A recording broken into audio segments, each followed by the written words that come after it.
Hello viewers, well I'm at Brands Hatch for the British GT, and you can see obviously I've got access to the pit lane here, which is great. All the cars being prepared for the race, which is taking place in just under an hour from now. Of course I'm here with Ben Green Racing, and in here you see Ben's BMW's GT4 BMW run by Century Motorsport team. It's great to be up close and have a look around the car and a chat with Ben before the race. I caught up with Ben, see what he had to say, tell us a bit about the car and a bit about the season so far. Let's see what he had to say.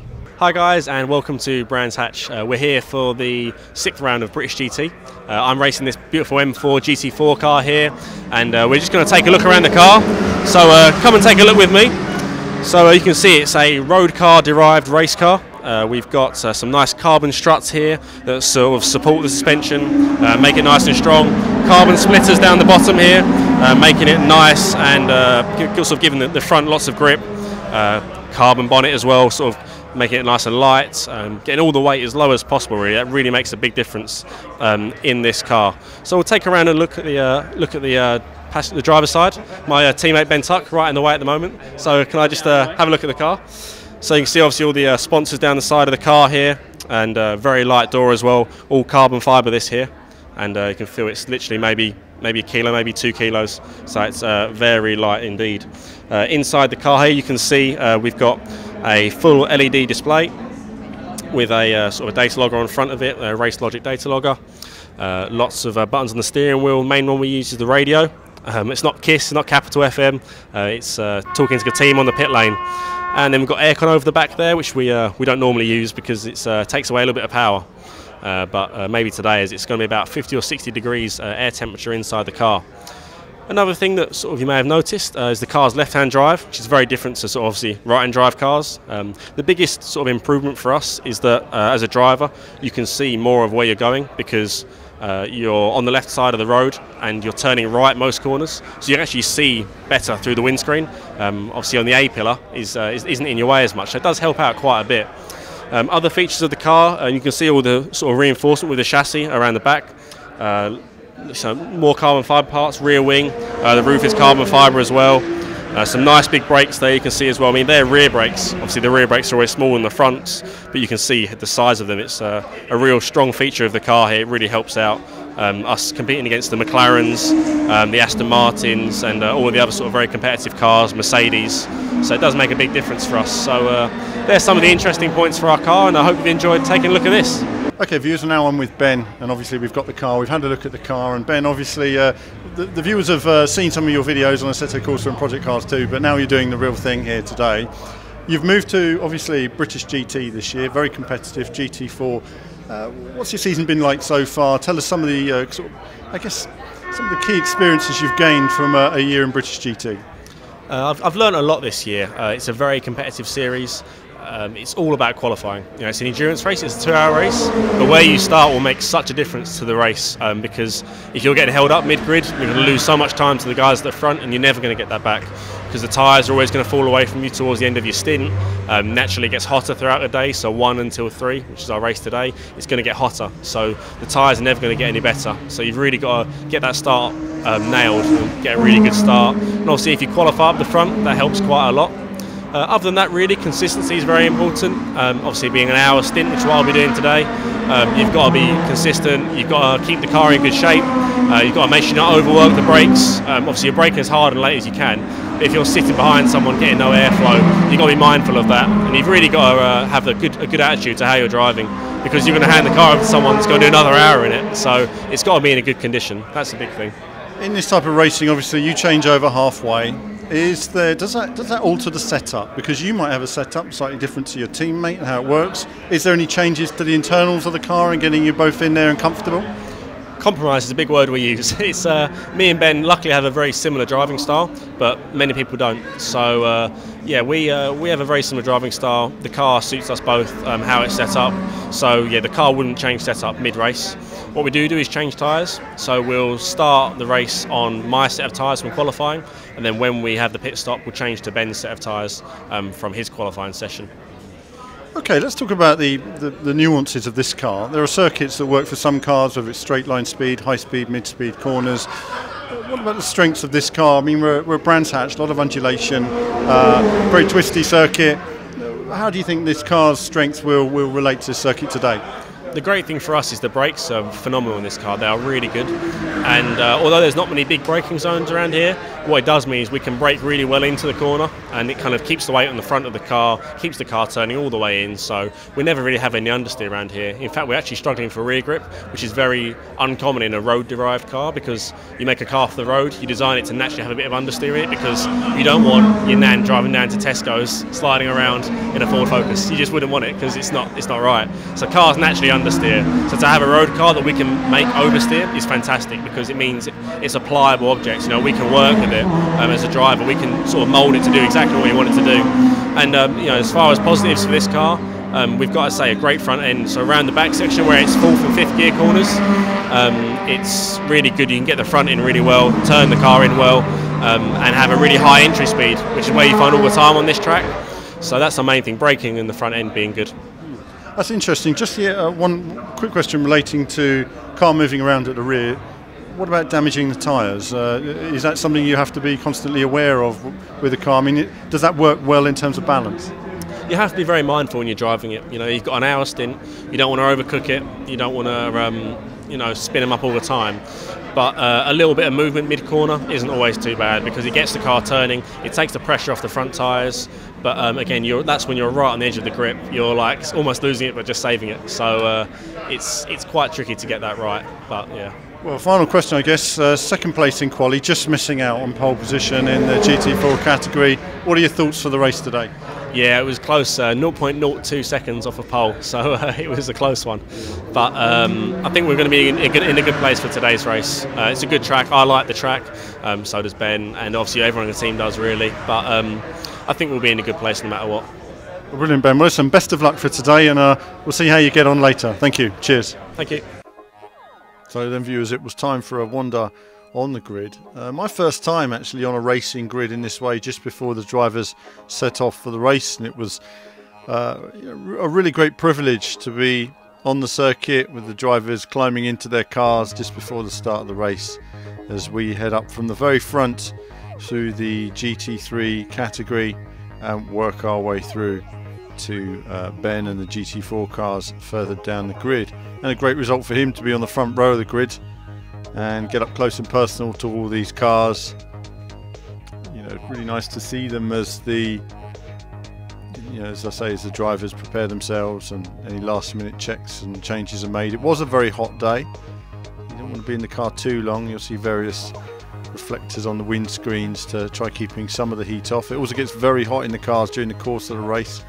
You know, I can't stress to you how hot in a way, because it's almost a tangible heat. You know, there's almost a texture to the air, all the brake dust and fumes and sort of petrol smell you get. It's a real concoction inside the car, and really sort of adds to the atmosphere. And there was a great atmosphere there as well, along with the nice weather. So really nice to get on the grid. Of course, you know, we'll see Ben here preparing in just a moment. The race itself, I'm going to talk a bit about the race, and then the race itself was very exciting, has to be said, and we don't have any footage of the race, but I'll see if I've got some photographs shortly just to share with you guys as we work our way down. And here we are. This is the GT4 front row. You see cars in first and second there, so it's pretty close. Ben there over on the right. And I think we just have a little look at Ben before making a move and getting kicked off the grid, of course, for the start of the race. Of course, a few minutes after shooting this, Ben, who started the race in there, or both Ben should I say, but Ben Green starting the race in there, managed a great start and took the lead of the category, going on the outside round turn 1 at Paddock Hill Bend. And there's a quick thumbs up from Ben there, all ready to go. It was a great start for him actually, you know, going around the outside into the lead and then pulling out a gap. Pretty much a perfect race for the first half. Then we're just having a little wander. So that was a little wander on the grid.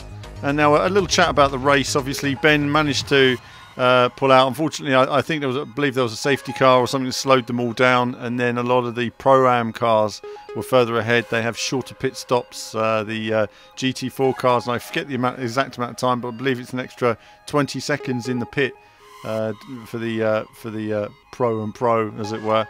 So the Pro-Ams obviously meant catching them, and of course Ben Green's car was down into 4th place, driven by Ben Tuck, who managed to take 2 cars on the final lap after closing an enormous gap and get 2nd place on the podium. So a really good result to them. And I just had a quick look down. The grid is actually slightly longer than you realise when you really think about it. It's quite long. The British GT grid stretches all the way up the hill there. You see some of the Ginettas as well. But no, it really was an exciting day, an exciting final lap, it has to be said. And I enjoyed it immensely, a really great privilege. But after the race, of course, you see the podium and all the guys coming out on the podium, the champagne moment, a great result for both Bens.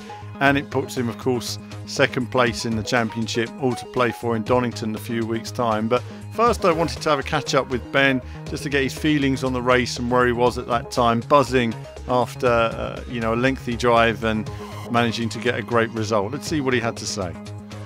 Okay, viewers, so now I'm back with Ben following the race today. Successful result for you. Tell me your perspective on the race and how it went today. We had a fantastic race, really. I started the stint, started 2nd, managed to get 1st before turn 2, so around the outside of turn 1, big commitment, just about got it. And then I was fighting with the GT3s actually up towards turn 2. I had a bit of a tap from a Bentley, so it kind of sent me into the corner a bit, but I managed to keep it clean, and the car wasn't too damaged. I think it was actually okay. So a big testament to BMW and the strength of their cars. They've been fantastic this year. I had a great stint. Pulled a massive gap on my teammates and the other cars on the grid. Then we had a safety car, started again, and another safety car. So it's very frustrating, but it is what it is. And because the field had bunched up, when my teammate went out on track, we lost a lot of time to the people that had a shorter pit stop than us. So we came out from the lead in about 6th place. But luckily he was very quick, managed to overtake the other guys and get up to 2nd on the last lap over the line. So a fantastic finish, great result for Century Motorsport and BMW.